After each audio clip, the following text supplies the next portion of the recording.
F1 chiefs slammed for ignoring obvious solution to Max Verstappen and Lewis Hamilton drama. Former F1 driver Stephan Johansson has taken aim at FIA racing director Michael Masi for refusing to choose the obvious solution to what happened in the final lap of the controversial Abu Dhabi Grand Prix. Lewis Hamilton looked to have his 8th World Championship sewn up after dominating in Yas Marina for the entire race. But a safety car was deployed in the final few laps of the race after Nicolas Latifi crashed into the wall, allowing Max Verstappen to pit for fresh soft tires.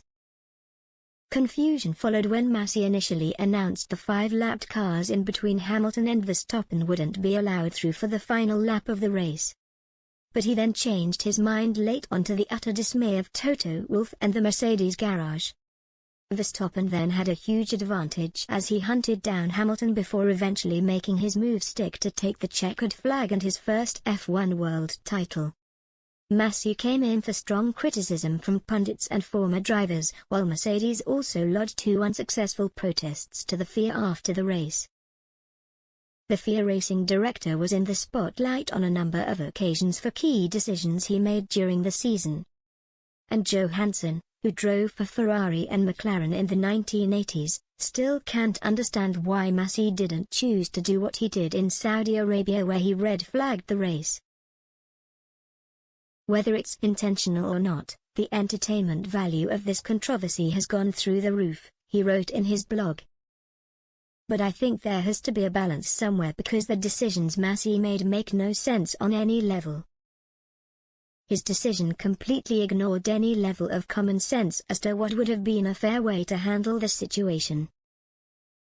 The only way it should have been done was by doing what you'd normally do, and indeed what he did in the race prior.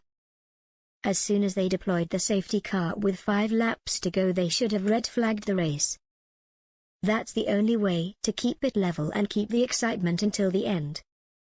You would have had everyone come into the pits while they clear the track, put new tires on and go from there like they did at the Saudi Grand Prix when Red Bull rebuilt half their car and put new tires on.